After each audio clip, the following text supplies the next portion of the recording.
Գյորջյան Կասկադ 60 ամիս փուլային վճարում բազմաթիվ առավելություններ։ Բարև ձեզ, այսօր Fast Info-ի հյուրը ազգային անվտանգություն կուսակցության նախագահ Գառնիկ Իսագուլյանն է։ Բարև ձեզ, պարոն Իսագուլյան։ Շնորհակալ եմ հրավերն ընդունելու համար։ Բնականաբար։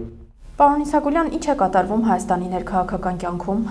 Ես չեմ կարծում, որ արտարոց ինչ-որ բան է տեղի ունենում, ուղղակի 18 թվականից Հայաստանում իշխանությունը զավթել են հայ ժողովրդի թշնամիները եւ իրենք հստակ իրենց համար նախորոք նախապատրաստված ծրագրով կատարում են գործողություններ իրականացնելով հենց այդ ծրագիրը, որը իր մեջ պարունակում էր մի քանի փուլ։ Առաջինը դա Արցախի հանձնումն էր, որը իրանք հրաշալի կատարեցին։ Երկրորդը դա Սյունիքի հանձնումն է, մեղրին ըստ էության օգոստոսի 8-ի փաստաթղթով արդեն իսկ հանձնվել է թշնամուն, մնացած բոլոր ասեկոսելները կամ արդարացումները հեքիաթ են սիրո թեմաներով, հարկավոր է կարդալ փաստաթուղթը, փաստաթղթի մեջ սևով սպիտակի վրա գրված է, որ եթե որևէ պետություն ուզում է, տարածքներ նվաճել, անհրաժեշտ չի դրա համար ուժ կիրառել։ Կարելի ուղղակի պահանջել Հայաստանի իշխանություններն էլ, որոնք կատարում են այդ երկրների ցանկությունը, ուղղակի այդ տարածքները զիջում են Ադրբեջանի։ Փաստաթղթում դա է գրված, որ այսուհետ Հայաստանը մնացած տարածքները մաս-մաս հանձնելու է մեր թշնամի պետություններին առանց պատերազմի։ Դրա համար պետք է կրճատել բանակը, պետք է վերացնել բանակը, պետք է ուժային կառույցները ընդհանրապես, թողնել միայն Նիկոլ Փաշինյանի անձը պաշտպանող կառույց, դա կլինի ոստիկանության տեսքով, դա կլինի ներքին զորքերի տեսքով, ԱԱԾ հատուկ ուրեմն նշանակության ջոկատների տեսքով, թիկնազորի տեսքով։ Մենակ դա է լինելու, մինչև Նիկոլը կատարի իր ամբողջ միսիան։ Իհարկե մտածել, որ այս ամեն ինչ ուղղված է Հայաստանի դեմ որպես պետություն, որպես ազգ, չէ։ Աշխարհը շատ ավելի գլոբալ խնդիրներ ունի կապված Ռուսաստանի Դաշնության, Չինաստանի, Հնդկաստանի, Պարսկաստանի հետ եւ որպես զենք, օրինակ հիմա եթե Ռուսաստանի դեմ կիրառվում է Ուկրաինան, դրանով չեն կարողանում հաջողության հասնել եւ տրոհել Ռուսաստանը, հարկավոր է երկրորդ ուժը եւ այդ երկրորդ ուժը պետք է լինի Թուրքիան, որի պահանջը աշխարհից, եթե ուզում եք, որ ես Չինաստանի, Ռուսաստանի, Պարսկաստանի, Հնդկաստանի դեմ որպես ուժ կարողանամ հանդես գալ, պետք է ստեղծել պանթուրքիստական այդ ամբողջ հզոր պետությունը Կոնստանդինոպոլսից մինչև Խաղաղ օվկիանոս, միջինասիական պետություններով, Չինաստանի հյուսիսով, Իրանի հյուսիսով եւ այդ ամբողջին խանգարում է փոքրիկ Հայաստան։ Հարկավոր է այդ Հայաստանը վերացնել։ Աշխարհը ընդունել այդ խաղի կանոնները, կարողացել է այդ պլաններն իրականացնելու համար Հայաստանում ուրեմն իշխանության բերել հայ ժողովրդի մեծագույն թշնամիներին, նրանք ոչ թե դավաճաններ են, նրանք թշնամիներ են, որոնք 20 տարի նախապատրաստում էին դրանց Հայաստանում իշխանության բերելու։ Կարողացան մերժելով Սերժ Սարգսյանին իշխանության բերել Նիկոլ Փաշինյանին, եւ Նիկոլ Փաշինյանը իրականացնում է Իրան իշխանության բերողների կողմից մատուցված ծրագիրը։ Այդ ծրագրի ավարտը պետք է լինի այն, որ Հայաստանի որպես սուբյեկտ վերացումով Ռուսաստանը այս տարածաշրջանից հեռանա եւ ստեղծվի պանթուրքիստական մեծ պետություն։ Սա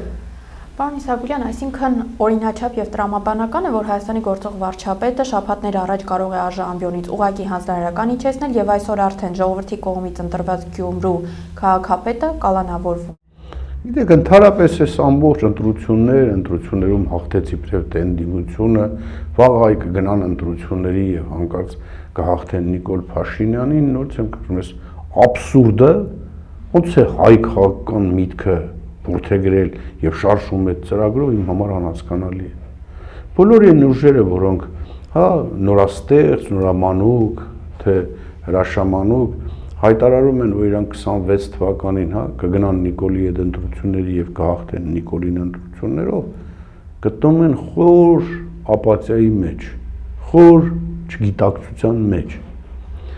Այն ինչ որ տեղի է ունենում այսօր Հայաստանի ներսում, ցույց է տալի բարձ հետեւյալը։ Նիկոլը հստակ ծրագիր ունի իրականացնելու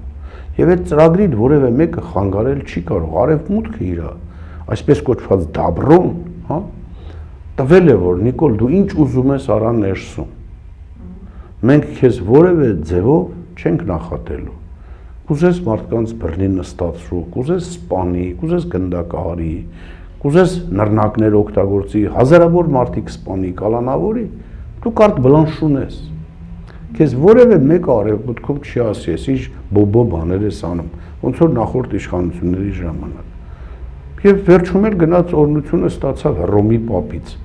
Հռոմի կաթոլիկ եկեղեցին 1700 տարի է պայքարում է հայ առաքելական Սուրբ եկեղեցու դեմ եւ հաջողություն չի ունենում։ Հիմա եկել է մեկը, որ արդեն Հռոմի կարիքը չկա։ Ինքը այդ եկեղեցին ուզում է վերացնի։ Ստացավ վերջում էլ Հռոմի պապի օրհնությունը, արևմուտքի օրհնությունը, Միացյալ Նահանգների դեմքով, Եվրամիության օրհնությունը, Ֆրանսիայի տեսքով։ Հիմա կատարում է այնինչ անհրաժեշտ է, ուղղակի ստեղծում է ձևական մթնոլորտ, որ միևնույն է իրան մեկ է 33% ընդդիմություն պետք է։ Հիմա գուցե կան մարդիկ, ովքեր ներքին կարգով Նիկոլի հետ եկել են համաձայնության, որ արխային դու քո գործը արա, մեզ էլ քննադատի, մեզ էլ բռնի մեկ-մեկ, մենք մեկ է 26 թվականին քո հետ կգանք ընտրություն, ամեն մեկից մի 10 հատ մանդատ կտաս, դե մեր երեխեքը յոլլա կգնան։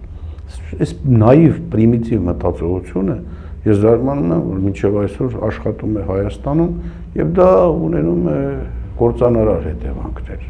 Ես բազմից եմ ասել, որ հայաստանյան իրականության մեջ կապիտալն ու ինտելեկտը տարբեր տեղեր են։ Առաջ մտածում էին, եթե մարդը հարստացել է, ուրեմն խելք ունի, ուղեղ ունի, չէ, այդպես չի։ Մարդը հարստացել է, ուղղակի, հա, մի ամբողջ կայսրություն փլուզվել է, այդ փլուզումների տակից ինքը կարողացել է շատ, հա, ինչ որ մեխանիզմներով հիմա ամեն մեկի կենսագրությունը առանձին չներկայացնենք։ Կապիտալի տեր է դարձել, նրանք ովքեր ինտելեկտուալ են, որոնք սիրել են իրանց հայրենիքը, պայքարել են հանուն հայրենիքի, զոհվել են հանուն հայրենիքի, նրանք չէին կարող այդ զարթուղի ճանապարհներն օգտագործել։ Եվ իրանք մնացել են ինչ վիճակում, ինտելեկտ կա, բայց հնարավորություն, որպես այդպեսին չկա, միջոցներ չկան, որ ինքը իր ինտելեկտը կարողանա դրսևորել։ Հիմա այս կապիտալն ու ինտելեկտը իրար հետ կապ չունեն։ Եվ ահա հասկանալի է, որ միջոցներ են պետք։ Իսկ նրանք ովքեր հնարավորություն ունեն միջոցների, ասում են, եթե մենք միջոց ենք դնում, մեզ ինտելեկտը պետք չի։ Մենք ինքներս կանենք այն ինչ որ անհրաժեշտ է Հայաստանը ազատագրելու համար։ Բայց այս նույն տրամաբանությունը կարծեք թե ողջ աշխարհում է տիրում։ Հիմա կապիտալն ու ինտելեկտը Չէ, չի կարելի այդպես բան ասել, կարող են բազմաթիվ երկրների օրինակներ բերել, որտեղ կապիտալը ինքը չի ձգտում իշխանության։ Կապիտալը պատրաստ է ամեն ինչ անել, որպեսզի երկրի ղեկին ինտելեկտուալ, կարող մարդիկ, ունակ մարդիկ հայտնվեն։ Հայաստանը փոքր պետություն է, այստեղ շատ արագ, հա, այդ ամեն ինչը խեղացուրվել է, խեղաձերվել է, դրա մեջ իրանց մեծ մասնակցություն ունեն արևմտյան հատուկ ծառայությունները, թուրքական հատուկ ծառայությունները, ադրբեջանական հատուկ ծառայությունները, ինչքան էլ մենք դա չուզենանք նկատել, որոնք կարողացան այս տարանջատման արդյունքում իշխանության բերել իրանց դրածունների եւ ամեն ինչ անել, որ նույնիսկ այս իշխանությունների պարագայում այն թվացյալ մարդիկ, ովքեր հա ունեին բոլոր հնարավորությունները եւ բոլոր սեղաններին Արցախի կենաց, Հայաստանի կենաց, մեր զինվորների կենաց, պարզապես չէ, իրականության մեջ իրանց մեջ չկա այդ ամեն ինչը, իրանց համար խորտ է հայրենիքը։ Իրանք այդ հայրենիքը սիրում էին այն ժամանակ, երբ որ հայրենիքը նպաստում էր իրանց հարստությանը, բայց իրանք պատրաստ չեն զոհաբերել թեկուզ միջոցներ այդ նույն հայրենիքը թշնամու ձեռքից ազատագրելու համար։ Եվ սա է, որ մինչև չհասկանա կապիտալ ունեցողը, որ մեկը իր կապիտալը Նիկոլը ինչև վեր ստանելու է եւ չներդնի ինտելեկտուալ շրջանակներում, որպեսզի կարողանան այս իրավիճակը հանգուցալուծել, մենք շատ ավելի վատ օրեր ենք ունենալու։ Եվ այդ վատ օրերի ավարտը լինելու է Հայաստանի որպես սուբյեկտի վերացումը, որը Նիկոլի համար օդուջերի նման պետք է, որտեղ նրանք շատ լավ հասկանում են հետեւյալը։ Եթե Հայաստանում տեղի ունենա իշխանափոխություն, նույնիսկ ամենավատ իշխանությունը գա, իրանք ցմապատժի չեն խուսափելու։ Եվ այդ շրջանակը շատ մեծ է, դա ընդգրկում է իր մեջ Հայաստանի այսօրվա կառավարությունը, դա իր մեջ ներառում է ազգային ժողովի պատգամավորները, դա ներառում են ուժայինները, դա ներառում է օրինակ դատաիրավական համակարգը, որտեղ բոլորը արդեն իրենց ձեռները Նիկոլի ձեռների արյունից արյունոտել են։ Եվ իրանց փրկությունը, որ այդ պետությունը, որը հետագայում որպես սուբյեկտ պիտի իրանց դատի, գոյություն չունենալն է։ Դա նշանակում է Հայաստանը պետք է գոյություն չունենա որպես սուբյեկտ։ Եվ կարծում եմ, եթե 26 թվականին Նիկոլը հասցրեց բերել ընտրությունների եւ հաղթանակել, մենք 31 թվականին այլևս Հայաստանի Հանրապետություն չենք ունենա։ Կունենանք Արևմտյան Ադրբեջանի Հանրապետություն։ Պարոն Իսագուլյան, ամեն դեպքում քաղաքական դաշտում կարծիքներ կան, որ այս ռեպրեսիաները պայմանավորված են հենց գալիք ընտրություններով, առաջին հերթին այս պահին փորձում են վաղարշապատում վախի մթնոլորտ սերմանել եւ բայց հիմնական թիրախում իհարկե խորհրդարանական ընտրություններն են։ Ստացվում է, որ այս կարծիքները այնքան էլ չեն համապատասխանում իրականության, իշխանությունը պարզապես շոուներ է անում։ Միանշանակ, գիտեք, թույլ է տալիս, որ մարդիկ զգան, որ կարող են գնալ իբրև ընտրություններով պայքարի եւ այդ ընտրություններում հաղթել։ Գիտեք, հիմա ասենք վաղարշապատում ես չգիտեմ, բայց Գյումրիում եղավ, չէ՞, կամ Փարաքյալում հաղթել էր հանդիմությունը։ Արդյունքը ինչ։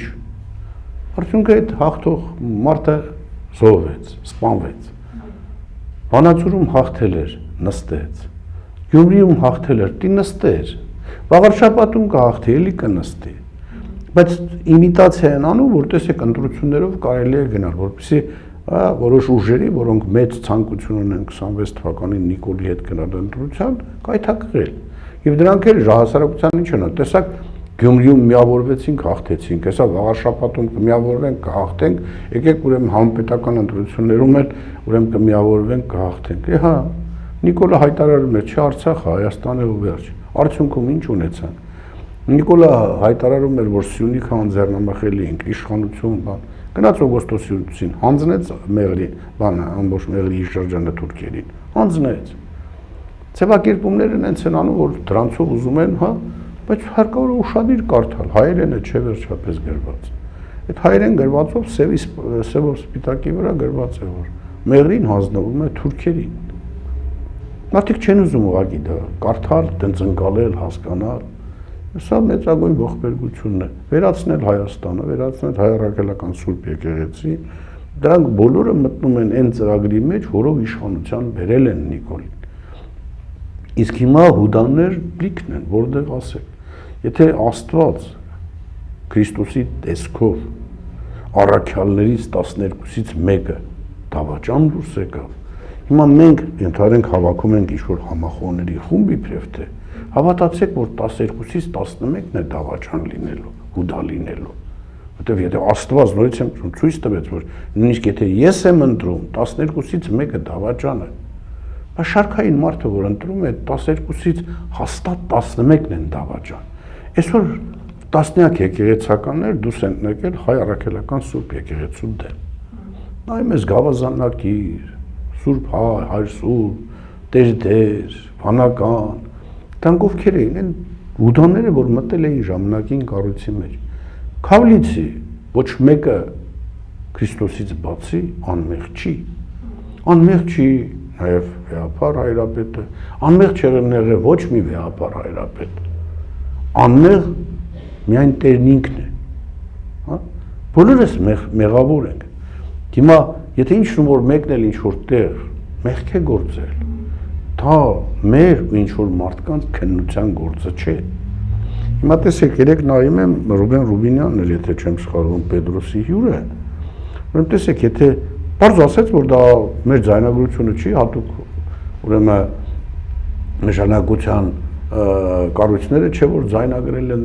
դա արել է ինչ-որ մեկը եւ տեսեք, դա նշանակում է ինչ, մտնել մարդու անձնական կյանք, ձայնագրողին պետք է բռնեն ու դատեն, նույնիսկ կապ չունի, այդտեղ խոսում են սպանության մասին, թե ինչի մասին։ Կատարվել է, հիշում եք, Նիկոլի Վանեցյանի ինչ-որ մի բանի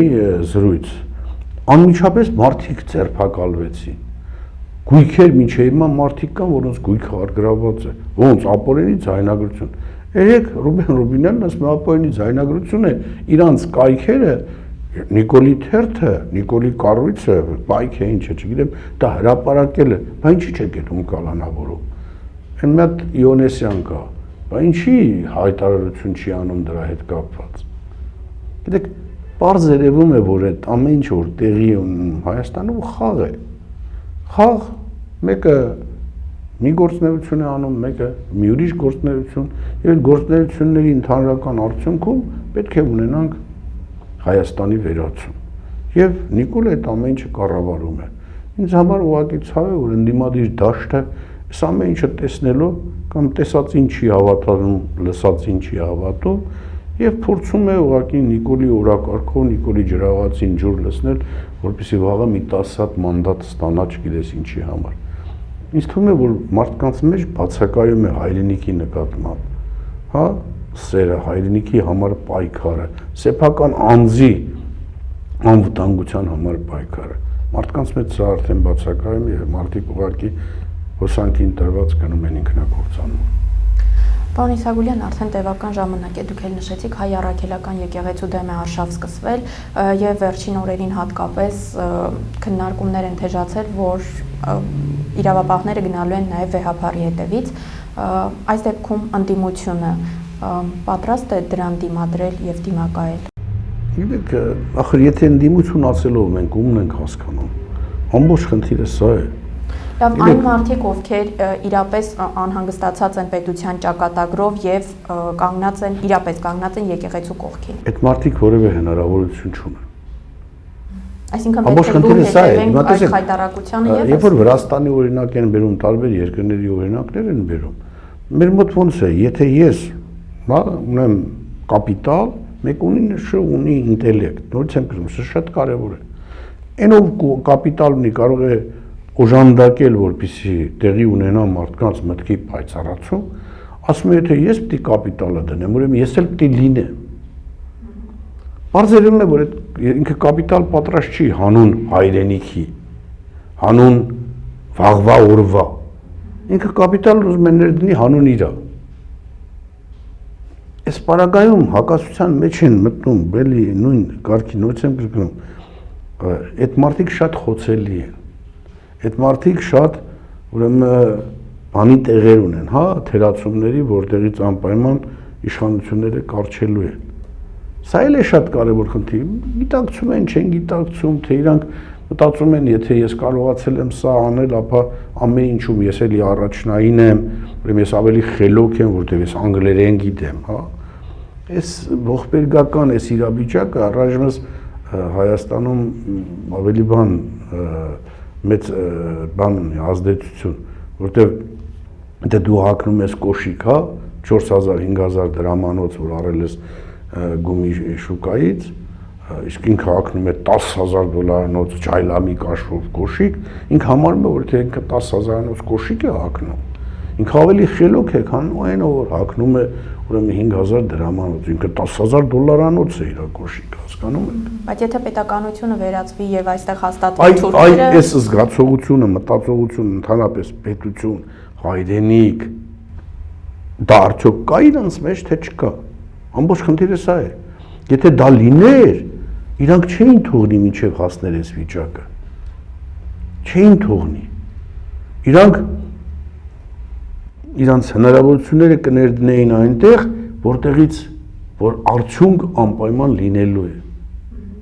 Սա ցավոք սրտի չկա, հիմա դրա համար եմ ասում, շատ կարևոր է, որ սա գիտակցվի ինչ-որ պահի, այդ դեպքում մենք շատ արագ հաջողություն կունենանք։ Այդ դեպքում միավորումը շատ մեծ կլինի։ Տարանջատումը, տեսեք, հների հետ չեն գնա, այս նախագահների հետ չեն գնա, մեկը չգիտեմ սրա հետ չեն միավորվի։ Գերներ,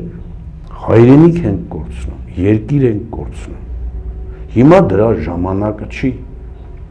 Եթե դու ունես հնարավորություն, քո հնարավորություններով մաս կազմես միասնական պայքարի, որը անպայման արդյունք կտա, դարա։ Բայց իրանք նույնպես եմ կրկնում, ասում են չէ, եթե ես ինչ-որ մաս եմ ներկայացնում, այդ մասի արդյունքում ես պիտի ունենամ ամեն ինչ։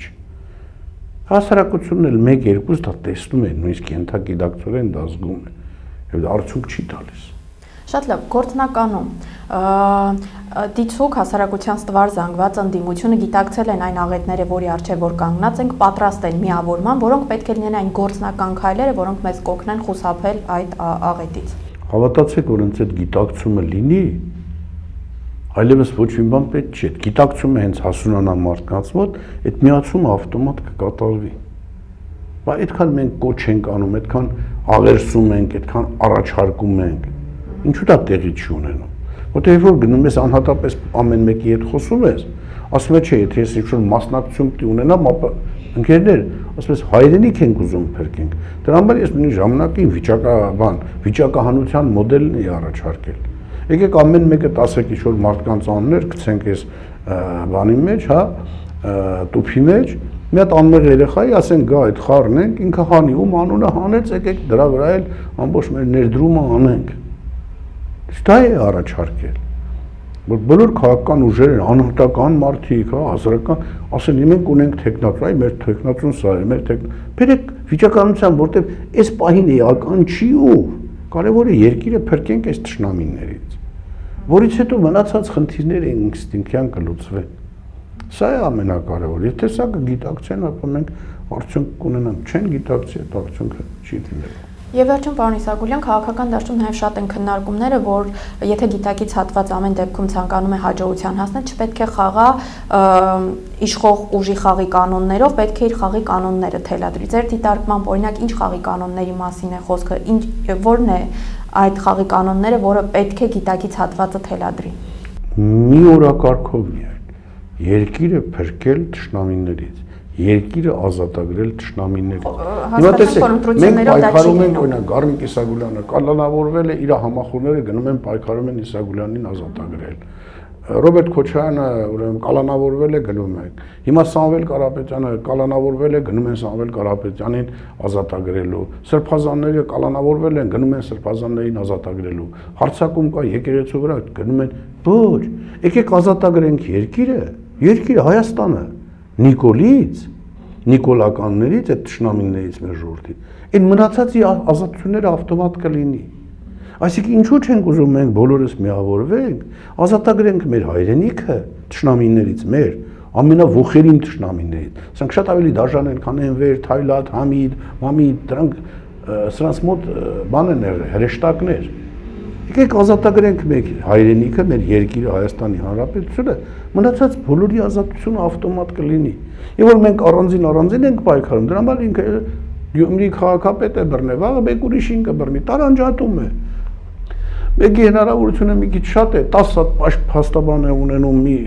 5000 մարդ են հավաքում, մյուսը շատ համեստ է, ընդամենը կարողանում է մի կերպ, հա, այն փաստաբանները պետության կողմից տրամադրված, հա, հանրային պաշտպանների միջոցով մեկ էլ մի երկու հոգի ընտանիքի անդամից է, բայց եկեք միավորվենք, երկիրը Հայաստանն ազատագրենք, մնացածի բոլորի ազատությունը ավտոմատ լինելու է։ Սա է որ գիտակցել է, սա այս օրակարգով, միայն այս օրակարգ։ Անձնական բոլոր կարգի հակասությունները պետք է մոռացության տրվեն։ Այս դեպքում մենք ունենանք այն ինչի համար էս ժողովուրդը պատրաստ է զոհողությունների ունենալ։ Շատ լավ, շնորհակալ եմ հարցազրույցի համար։ Ես եմ շնորհակալ լրավերի համար։